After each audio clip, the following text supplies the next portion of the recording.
Muito bem, muito boa tarde para todo mundo que está aqui ao vivo. Boa tarde, bom dia, boa noite para quem vai ver gravado. Eu espero que todos curtam muito essa aula de hoje, que a gente vai falar de um tema muito atual, que é sobre a imagem que tentamos passar para o mundo. No Petro, que a gente vai chamar isso de autoimagem idealizada, de máscara, de muita coisa que a gente vai conversar aqui hoje. O tema, essa palestra é a palestra 83 e eu sou Heitor Fagundes, eu sou terapeuta e sou helper de Petro. Para quem não conhece o Petro ainda, o Petro é um caminho de autoconhecimento de origem espiritual que fala dos temas da vida humana. São 258 palestras que foram canalizadas entre março de 57 e janeiro de 79, e a entidade que transmitiu essas palestras foi, a gente denomina ela de O Guia, e a médium foi a Eva Perracos. Todo esse conteúdo é organizado pela Petro Foundation dos Estados Unidos e o Petro Brasil, aqui no Brasil. E esse trabalho todo a gente faz, é um trabalho de autoconhecimento muito rico, muito puro, muito de mergulhar em si mesmo. Usa 5 ferramentas, que é a prece, a meditação. O guia até fala que a prece é o prelúdio da meditação, depois a leitura das palestras, o estudo das palestras, que pode ser feito tanto individualmente quanto em grupo. É muito rico quando se faz em grupo, é rico também quando se faz individualmente, porque você consegue ter um aprofundamento daquela palestra na sua realidade pessoal. E um exercício que a gente chama de revisão diária. Para quem quiser mais informações, pode pegar tanto no nosso site, vhterapias.com.br, como também no petrol.com.br. Vai ser um prazer poder compartilhar qualquer outra informação que não esteja contida aqui. Então fiquem super à vontade para perguntar o que for necessário, preciso, que vocês desejarem. Tudo bem? Então, para a gente começar, usando as ferramentas, né, para uma aula aberta de Petro, vamos usar as ferramentas do Petro, que a gente vai usar as duas primeiras, que é a prece e a meditação. Para isso, eu convido você, em especial quem está aqui gravado, não pule essa parte ela é profundamente importante para a compreensão da palestra, para que você entre num campo onde esse conteúdo possa acessar os níveis mais inconscientes do seu ser, porque é um conteúdo que fala com vários níveis. Então, essa é a ideia, que você prepare o seu campo pessoal, prepare, desarme um pouco as suas defesas, né, para estar aqui nesse estado de prece e meditação por alguns minutos, para ajudar a entrar em contato mesmo com esse canal, com essa espiritualidade, com esse conteúdo que esse caminho oferece, tá bom? E para isso, eu vou sugerir que você se sente numa posição confortável, com os pés no chão, as palmas das mãos voltadas para cima, as pernas descruzadas. Feche um pouco seus olhos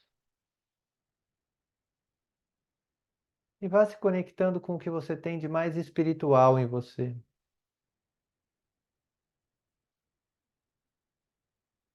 Deixe que isso faça parte desse momento. Vá respirando tranquilamente, sem pressa.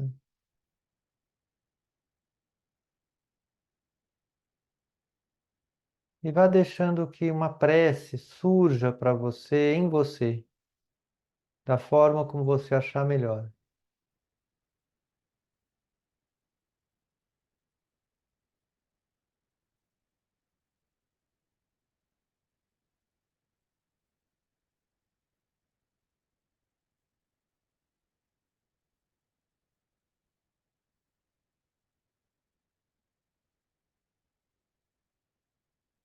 Deixe que essa voz fale dentro de você.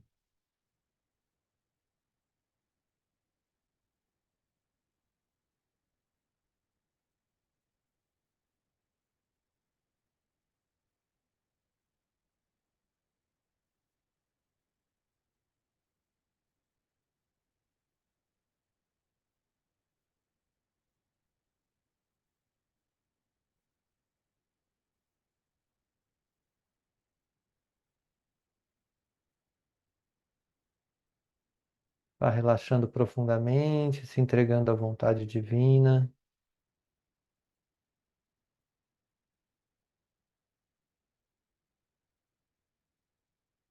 sem pressa, sem medo.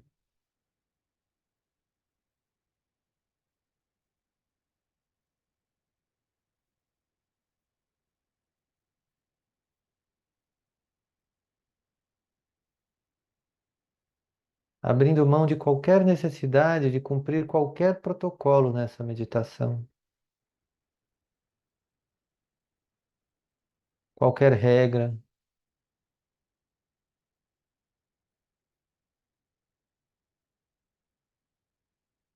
vá deixando com que flua dentro de você as palavras que você quer ouvir de si mesmo, de si mesma.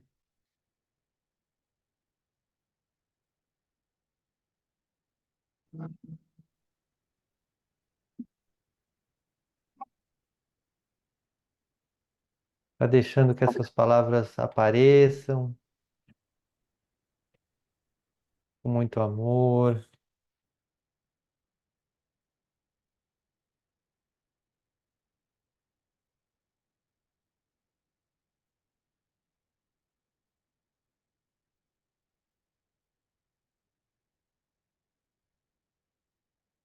E vá respirando fundo, ouvindo essas palavras que vêm de dentro de você.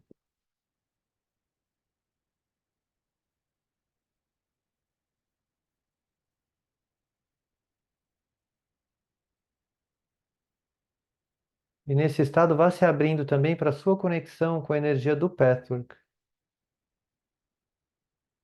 que é a egrégora que comanda esse trabalho, que organiza esse trabalho.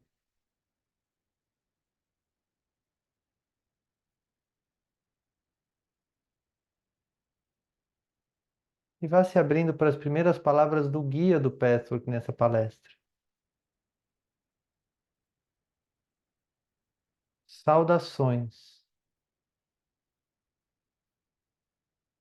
Deus abençoe todos vocês, meus queridos amigos.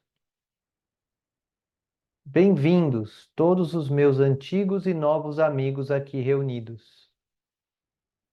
Vamos continuar dentro da série de palestras para ajudá-los a obter maior inspiração para si e, consequentemente, para a vida.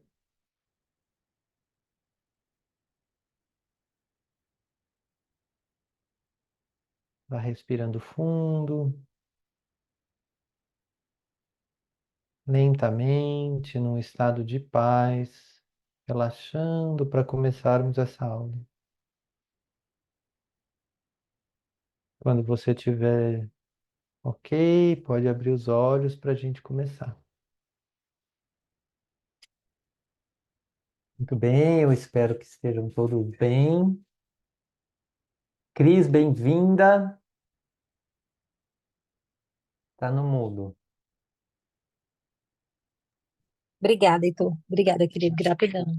E é isso. Você pode já chegar lendo esse primeiro slide? Sim, sim, com certeza. A pseudoproteção. Quanto mais o indivíduo se envolve na dualidade, tanto mais ele percebe a vida em termos extremos. A felicidade versus infelicidade, onde a felicidade representa a vida e a infelicidade representa a morte.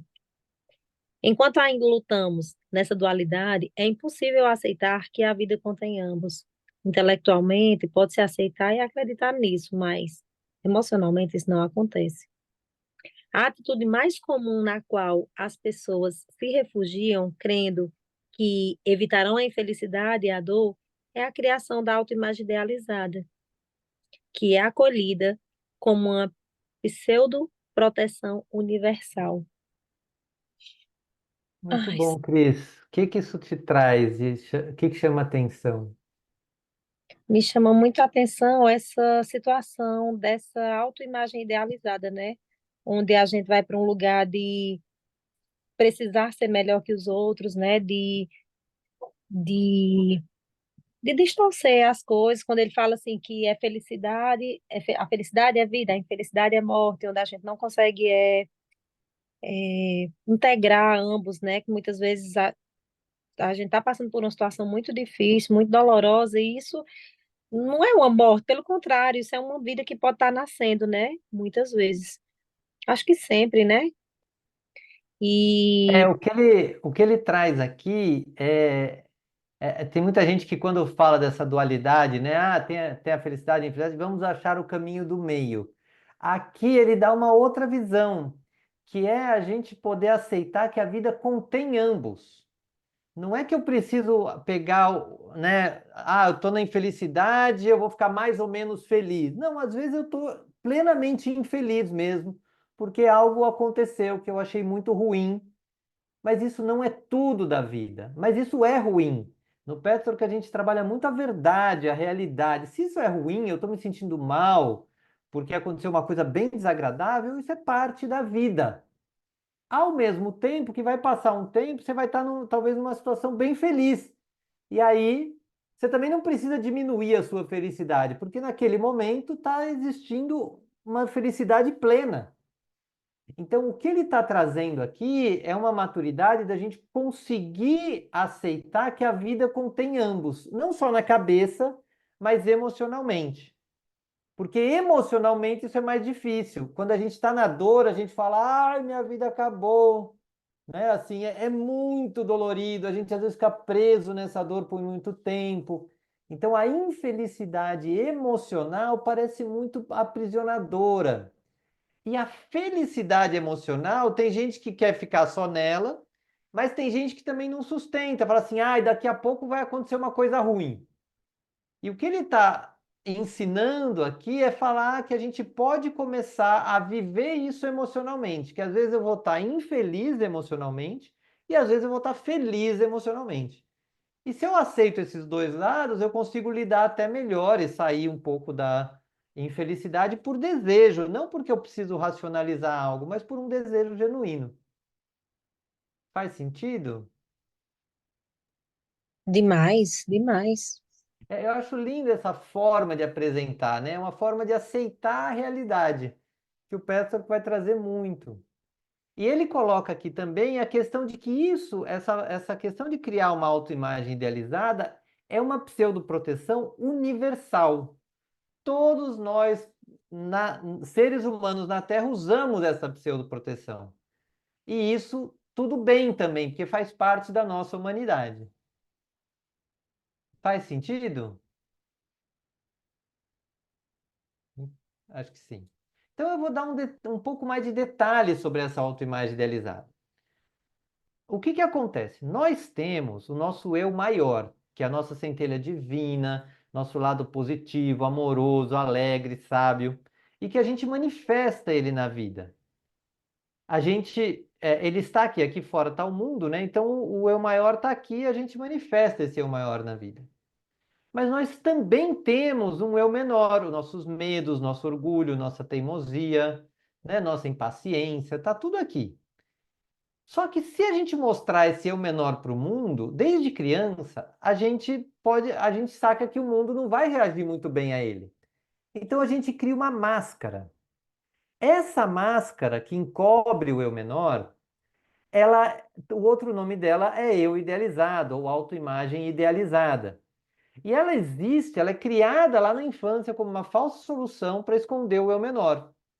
E a gente passa a agir no mundo através desse eu idealizado, achando que ou a gente vai ter menos problema, ou as pessoas vão gostar da gente. Então, todas aquelas frases, eu tenho que, eu não deveria me sentir assim, eu já deveria ser melhor que isso, todo esse tem que, todo esse deveria, faz parte desse eu idealizado, que esconde o que a gente está de fato sentindo, que às vezes é muito negativo e que a gente não quer assumir. E esse eu idealizado, ou essa máscara, eles têm três comportamentos. É quando a gente é agressivo, ou a gente é submisso, ou a gente se retira, que a gente fecha os nossos sentimentos. Então, aqui, isso aqui tem outra palestra específica disso, tem como falar horas a respeito de autoimagem idealizada, mas esse gráfico mostra qual que é o nosso trabalho no Petro, que é lentamente ir dissolvendo essa máscara, acessando o eu menor. Então eu tenho medo. Por exemplo, por que que eu fui agressivo? Porque eu estava me sentindo com medo. Aí vou acessar esse medo. Medo do quê? Ah, se eu sei medo do quê, eu posso começar a transformar isso e começar a manifestar o eu maior cada vez mais. Tudo bem? Alguma dúvida? Tudo bem, sim, Tá. sim. Se alguém que está vendo gravado também tiver dúvida, pode colocar depois, a qualquer momento no comentário, depois eu explico. Então vamos ver, Zé, você pode ler esse slide? Vamos lá. Como a A autoconfi- infelicidade, a a autoconfiança. autoconfiança, isso, a autoconfiança. Como a infelicidade automaticamente rouba a segurança da criança, a sua autoconfiança diminui na proporção de sua infelicidade. A autoconfiança saudável e genuína é a paz de espírito.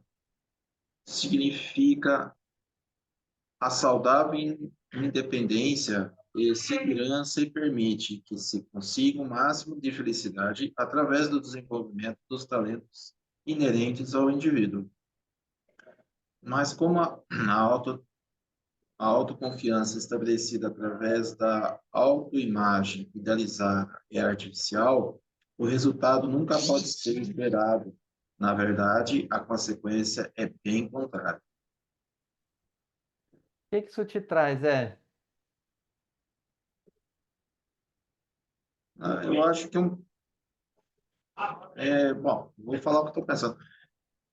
É meio confuso. Eu acho que, vou falar por mim, eu tinha a confiança e, ao mesmo tempo, o ambiente que eu vivia, a família, ou sei lá, me tirava essa confiança. Eu vivia sempre, sou capaz, não sou capaz, sou capaz, não sou capaz. Eu sempre estava, me remete a essa Essa lembrança. história, né? Isso com que É, idade? ah, desde antes da juventude, né? E depois da Tá bom. juventude eu In- comecei a dar uma Infância e de adolescência. a infância e adolescência, isso. Pronto. Quando Da, atingi da, alguma idade, eu comecei a peitar as coisas. Na infância e na adolescência, você lembra se você ia mais para agressividade, para submissão ou para retirada?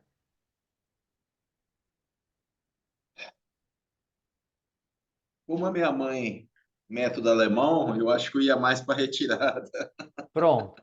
Então você escolheu a máscara da retirada para se sentir seguro, Isso, entende? Isso é o que ele está dizendo aqui. A autoconfiança estabelecida através da autoimagem deles é artificial, então você nunca vai se sentir seguro. E tem um componente a mais. Quando a criança está infeliz, a sua autoconfiança diminui. sim, Então, isso faz o quê? Reforça a necessidade para a criança de criar uma máscara, de criar uma autoimagem idealizada. Então, na retirada, você se sentia seguro, mas você nunca ia estar em paz, porque você sabia que não tinha.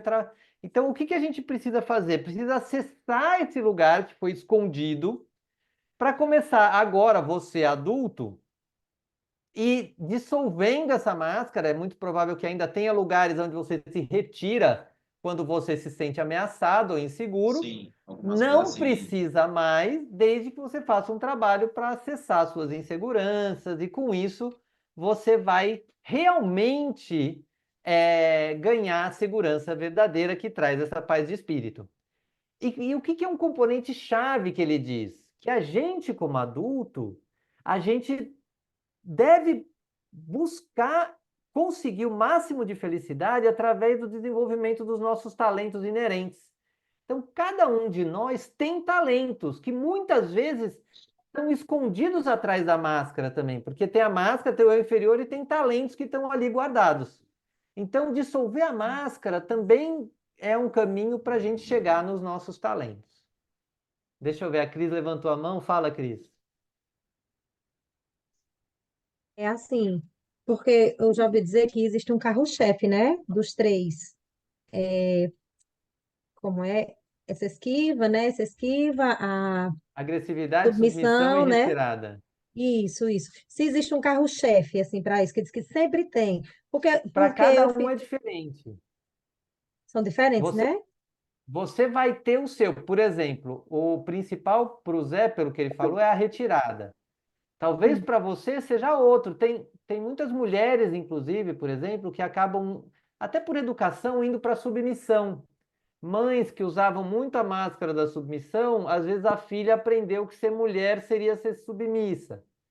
Uhum. Outras se revoltam, vão para o contrário, ou porque tiveram exemplos de mulheres muito agressivas, ou de pessoas retiradas. Muitas vezes a criança também observa nos adultos qual é a. Não vai saber desse jeito, né, com esse linguajar, mas qual é a máscara que um dos adultos usa. Porque ele fala assim: ah, vou fazer que nem esse aí, ou essa aí, que se vira bem com essa máscara. Uhum. Mas Pô, entende? E normalmente é assim: tem uma principal, e na hora que essa falha, normalmente a gente pega uma segunda. uhum. Não sei se Porque você assim, entende. Pode minha falar. pergunta, eu sempre fui muito da submissão, né? Sempre, Ok. sempre. E hoje eu me vejo muito na retirada.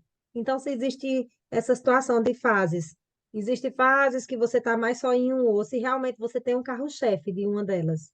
Então, primeiro tem que olhar se a retirada é retirada mesmo ou se está se preservando, porque é diferente. Por exemplo, tem um negócio muito agressivo para você. Você percebe que está agressivo, fala que não está bom para mim, e eu me retiro, eu tô cuidando de mim. Mas isso no adulto, consciente, fala assim, eu tô tomando uma decisão consciente de sair de um lugar que não é bom para mim. Isso não é máscara, isso você tem a consciência de que tem algo negativo ali. Agora, se você ainda se percebe usando a retirada na máscara para não encarar certas coisas, aí precisa fazer um trabalho para ver qual é o eu inferior que está ali. E o que pode ter acontecido com seus anos de trabalho é que você já não cai mais na submissão, que você entendeu que era máscara. Fala assim, não, submissão não caiu mais. E agora está trabalhando uma outra. Tá trabalhando. Agora eu percebi que eu estou mais na retirada. Vou trabalhar a retirada também. O que que eu estou escondendo de mim? Então, tem muitas nuances, pode ser muita coisa. Aí precisaria fazer uma análise mais pontual. Sim, mas tipo, se eu vou para uma retirada, porque eu estou consciente para me proteger, mas tipo, se eu não sou clara, se eu não aviso, se eu não sou honesta o suficiente com essa pessoa, não deixa de ser uma máscara também, né? O principal é você ser honesta com você. Sim, entendo. Porque aí você está sendo real com você. Depois, por exemplo, você não vai ser honesta com a pessoa no momento que você está lá toda engatilhada, incomodada, cheia de confusão entre eu superior, eu inferior, ali, tudo mexendo em você. Às vezes tentar ser sincero com a pessoa vai ser até pior. Agora, se você traz para você, processa aquilo, fala, eu tô com medo, eu tô inseguro, o que que é isso? Aí você alivia esse lugar, depois até você volta, olha, eu saí muito rápido daquela vez da nossa conversa, porque eu estava um pouco, não estava me sentindo bem, mas eu queria continuar. Aí você pode voltar para a pessoa porque você precisou se cuidar primeiro. Aí não é máscara, entende? Porque você tá consciente do que está acontecendo com você. Faz sentido? Demais, demais. Gratidão, então. Vamos em frente. Pode continuar, Cris. A solução da criança. Quando crianças, vocês foram doutrinados com conselhos sobre a importância de serem bons, santos e perfeitos. Quando não agiam assim, eram sempre punidos de uma maneira ou de outra. Talvez pior punição era que os seus pais retiravam o afeto por vocês, ficavam com raiva, e vocês tinham a impressão de que eles não mais os amavam. Construir um falso eu era sua proteção e seu meio de obter aquilo que desesperadamente queriam: vida, alegria, segurança e autoconfiança. Verdade. O que que isso te traz? Ah, me traz demais. Eu sempre fiz isso, né? Tipo assim, eu sempre me submetia, ia ser a filhinha boazinha para minha mãe gostar de mim. Uhum. Porque Você e todo me mundo, traz muito percebe? isso. Porque o medo maior não era perder, né? Não era retirar. O medo maior era exatamente isso, era que esse afeto fosse retirado, né? Uhum. Que eles não me amassem mais por isso.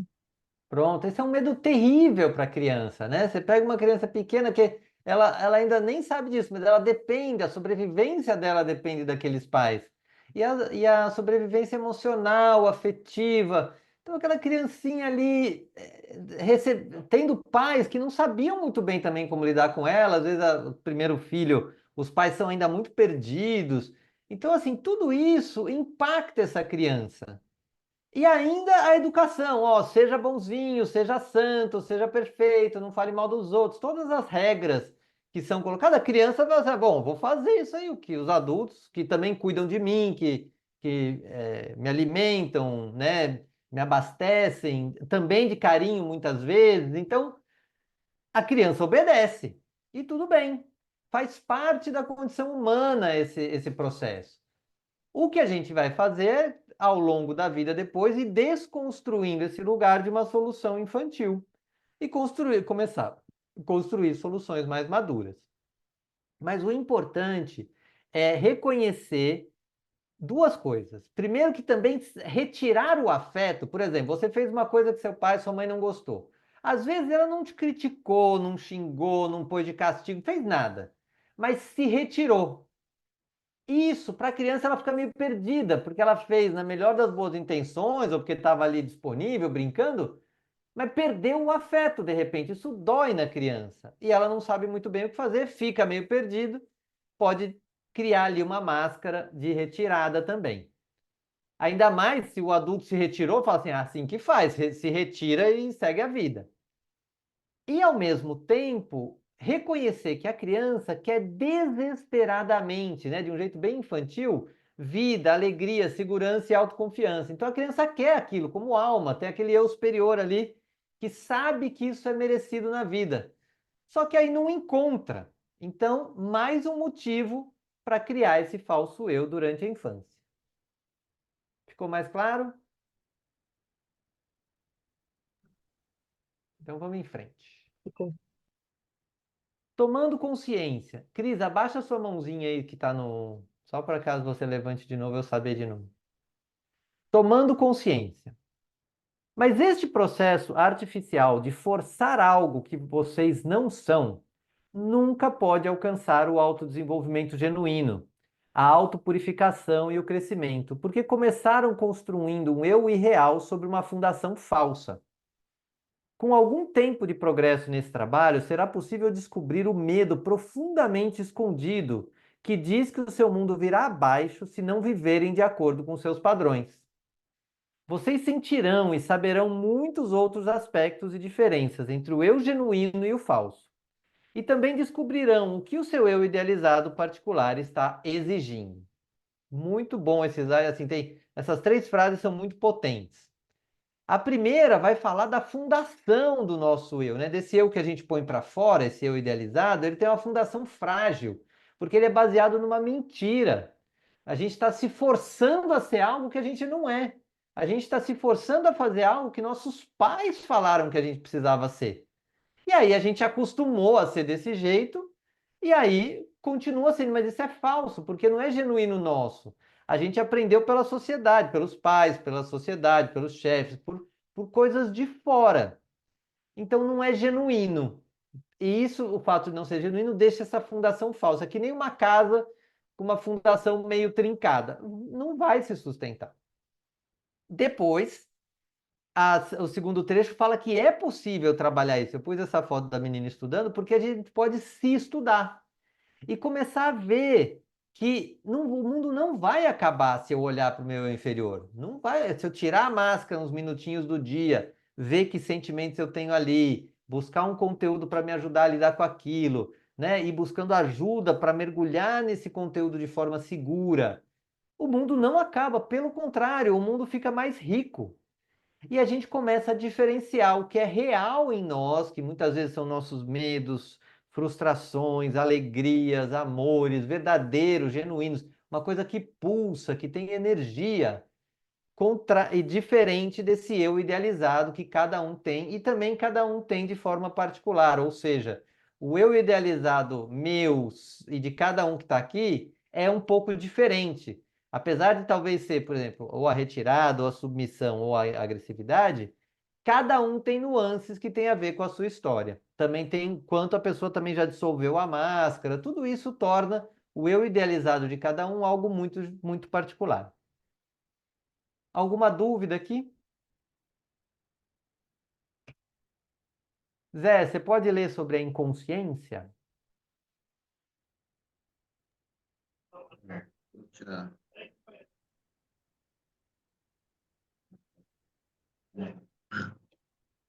A inconsciência. Vocês não percebem a impossibilidade de serem tão perfeitos quanto a exigência do seu eu idealizado e nunca desistem de punir a si mesmos, castigando-se e sentindo uma completa frustração todas as vezes que é provado que não podem viver de acordo com as exigências desta idealização. Quanto mais tentam identificar-se com o seu eu idealizado, mais forte a desilusão quando a vida lhes coloca uma situação onde a máscara não mais pode ser mantida. A existência dessas dificuldades é para lhes provar que vocês não são o seu idealizado. E isso retira a falsa segurança que, erroneamente, se tentou estabelecer com a criação do mesmo. O que isso te traz, Zé?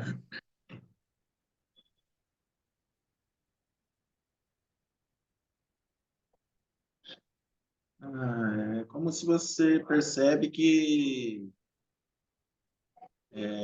você está nadando contra o rio, chega uma hora que você vê que você não, né, não valeu por nada. Eu acho que foi quando eu percebi, vou falar de mim, aconteceu muito isso, chegou uma hora que eu falei, não, eu vou ser eu e vamos ver o que dá, né? Provavelmente houveram algumas crises na sua vida É, que você viu foi. que, meu, se eu tentar continuar sendo esse eu idealizado aqui, não vai, não dá certo. É o que exatamente Exatamente. o que ele Exatamente. está dizendo aqui, que essas dificuldades provam para você que esse eu idealizado não funciona.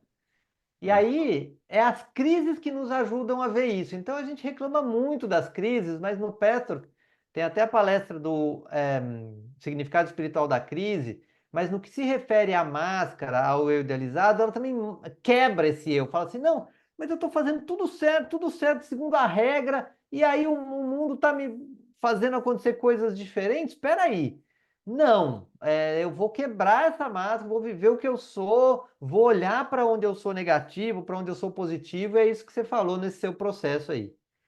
Uma coisa que eu gosto de complementar é que a gente não percebe, até começar a fazer um trabalho como esse, que a gente nunca vai conseguir atender à exigência do eu idealizado. Porque mesmo que você atinja um pedaço, o eu idealizado, ele é tão idealizado que ele vai criar outro. E muitas vezes a gente passa anos buscando realizar o eu idealizado, mais um pouco, mais um pouco, mais um pouco, mais um pouco, e vai aumentando essa máscara em vez de diminuí-la. Então, isso é um processo que aqui no Petro que a gente vai chamar muita atenção. Onde é que se eu estou aumentando a minha máscara ou se eu estou diminuindo? Porque se eu estou aumentando, a tendência é que as crises, quando ela está pequenininha, a crise vem pequena. Se a máscara está muito grande, a crise vem grande, porque fala assim, meu, uma hora você vai acordar. Então, a gente também pode ir olhando se a gente realmente está fazendo o trabalho de dissolver essa máscara ou não. Fala, Zé. Então, esse eu idealizado vai muito assim. Você, por exemplo, hoje eu queria, tá, vamos lá, atingir tal objetivo, ou seja, eu idealizava algo que essa opinião ela mudou. Isso também, você não quer mais ser aquilo, você idealiza outra coisa, isso aí muda, é constante, a mudança é constante ou a mudança Então, é tem esse, tem uma diferença. Não tem, eu também não estou falando, o eu idealizado não tem a ver com projetos de vida, por exemplo. Se em você particular, a acerta. pessoa, o minha, Isso. isso, é isso mesmo. Isso. Você buscar algo que você sente que você deve fazer para alimentar a sua alma, isso não é eu idealizado, isso é eu real. Fala assim, eu dentro de mim, não sei as regras, talvez até tem a ver com uma regra fora que te anima a fazer isso, mas dentro de você, você cria um plano de vida. Você fala, eu quero conquistar tal coisa. Eu estou disposto a pagar o preço. Eu sei que eu não sou tal coisa ainda. Então, isso é diferente no eu idealizado, porque o eu idealizado já fala, não, eu já sou aquilo lá, eu só não revelei ainda. E você vive como se já fosse. Então, é totalmente diferente. Uma coisa genuína é, hoje eu sou assim, sei lá, em alguma habilidade. Eu quero me tornar mais hábil. Vou pegar um marceneiro, vai. Hoje eu adoro madeira. Algo dentro de mim fala que, nossa, se eu pudesse fazer móveis de madeira, eu ia ficar muito feliz. Aí você começa a fazer um curso, você erra, mas quando você está no eu real, você nem você fica triste que erra, mas você fala assim, não, mas tudo bem, eu estou aprendendo. Então tem uma coisa muito real no eu real.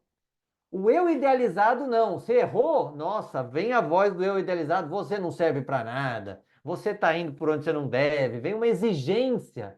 O eu idealizado cria uma série de exigências. Você já devia estar melhor do que você está. E você tem que fazer isso mais rápido. Você não devia se sentir assim, ou você devia se sentir muito. Essas exigências todas vêm do eu idealizado. Agora, um projeto de vida, algo que você constrói, você se frustra, mas você lida com aquilo e continua, aí é eu real. Ficou mais claro? Ficou. O que eu vejo hoje é o seguinte, eu enxergo a vida devido a, né, buscar, estudo bastante outras, né, para a espiritualidade, enfim. Então eu vejo que o meu eu idealizado, que eu idealizava, sei lá, há 20 anos atrás, hoje eu vejo que não faz sentido eu ter idealizado aquela. Eu estou falando eu interno, eu me Isso. enxergar, não é projeto de vida, não. Eu. Hoje eu vejo que o meu idealizado, eu acho que será que agora eu estou realmente me idealizando da forma, a essência mesmo, a correta, né? Em cima do que eu já passei, né? Dessa história de vida, né? É É, isso? isso a gente precisaria ter um contato mais específico para saber o seu caso. Entendo, Mas entendi. uma coisa que é importante também acontece, e tem uma palestra que a gente também às vezes se perde no próprio caminho de autoconhecimento, de criar um eu idealizado no próprio autoconhecimento. De falar assim, nossa, então agora eu já aprendi isso, então eu vou ser isso aqui. E demora, porque você tem que realmente fazer um trabalho de acessar suas emoções, acessar o eu inferior. E às vezes a gente ainda faz isso com a mente, então ainda é um lugar de idealização também. Isso também pode acontecer, mas aí o seu caso específico precisaria fazer isso em uma sessão individual, em uma terapia Ok, específica, ok. que aqui como está gravado ainda, não, acho que não é o ideal. Não, fica tranquilo. Tá bom? Cris, você pode ler esse aqui? Sim. A suposta aceitação. Existem outros tipos de personalidade que sabem perfeitamente bem que elas não podem identificar-se com o eu idealizado, mas elas não sabem disso de uma maneira saudável. Se desesperam. Elas acreditam que lá no fundo deveriam viver à altura da existência. As suas vidas como um todo estão permeadas por um sentimento de derrota. Ela culmina dizendo: eu sei que sou imperfeito, mas eu faço crer que sou perfeito. O não reconhecimento disso é comparativamente fácil quando racionalizado pelos padrões e metas conscientes e honráveis e pelo desejo de ser bom. O que Eu que me você vejo traz, total Cris? nesse slide, Por sabe? quê?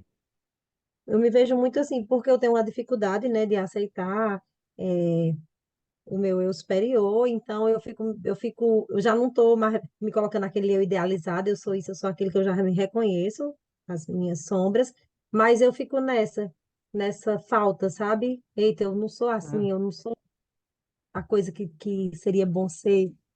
Tipo, eu não estou fantasiando algo que eu sou, mas em contrapartida eu estou, tipo, abaixo, num déficit, É um sentimento de derrota. sentimento de derrota. Pronto, percebe? Porque aí é um outro tipo de eu idealizado, que é assim, tá bom, não sou perfeito, ninguém é perfeito, já sei que não sou perfeito. Já é um passo, pelo menos, porque você não está buscando uma perfeição. Mas aí começa um outro movimento. É assim, ó. Eu sei que eu não sou perfeito, mas eu faço crer que sou perfeito. Então você cria uma ideia na cabeça de uma suposta perfeição que você ainda não alcançou, que é uma coisa talvez mais como o Zé estava falando, para dentro.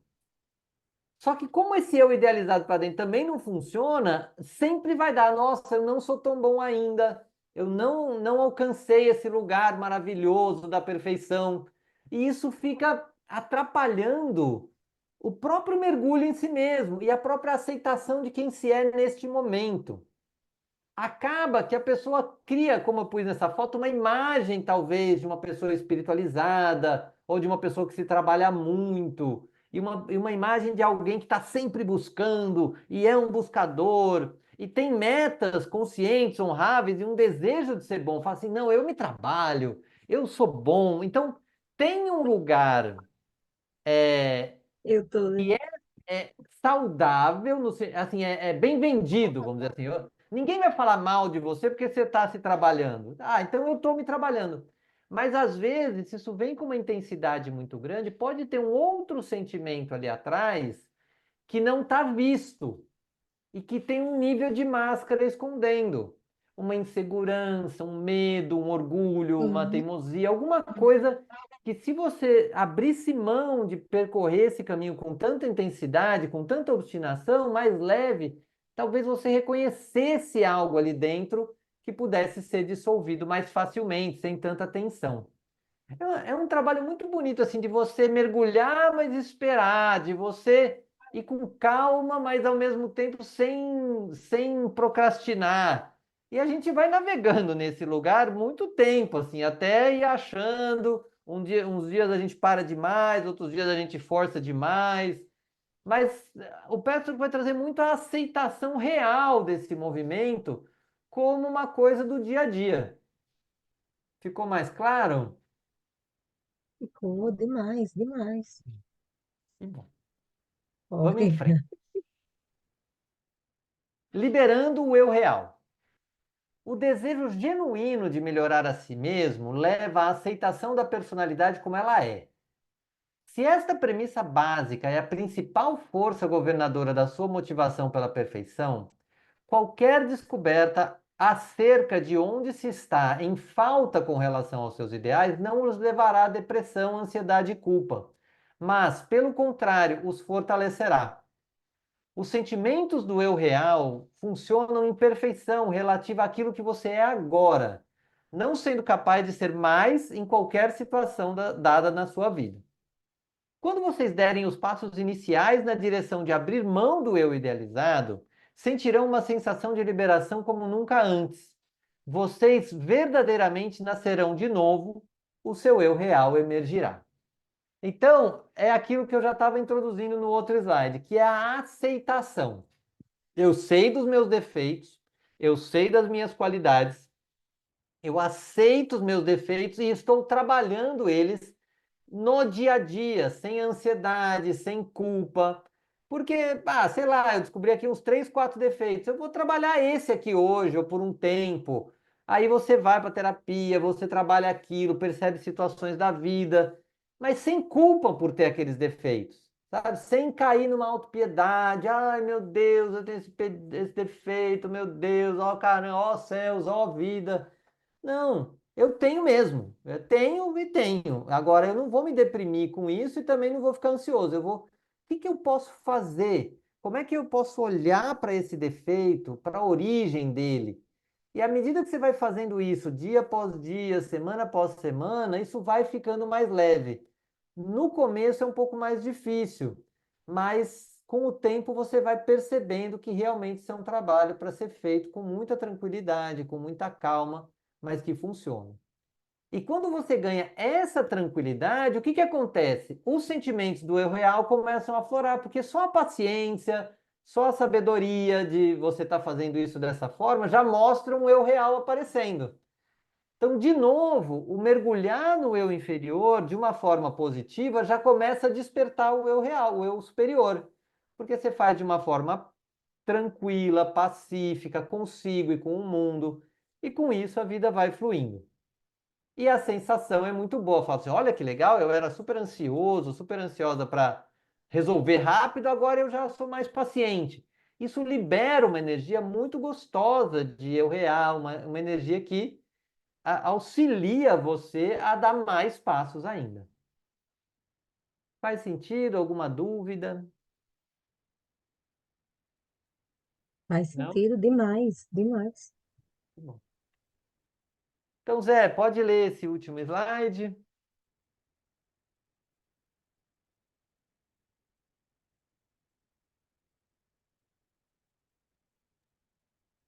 Vivendo livre. Que ficou todo fora do esquadro aqui. Consegue A ler? liberdade, a liberdade interior, inicialmente obtida desta maneira, lhes permitirá lidar com a vida e nela sustentar-se. Assim ganharão grande liberdade para entregar-se a si mesmo e à vida, porque não mais terão de esconder-se de si mesmo, de si mesmos e dos outros. Somente então conhecerão a beleza de viver. O que isso te traz, Zé?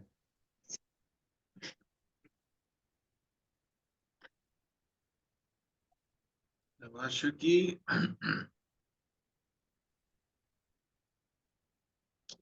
é, eu não, Não eu não, captou? não captei muito, Tá. porque é muita pressão, né? Então você.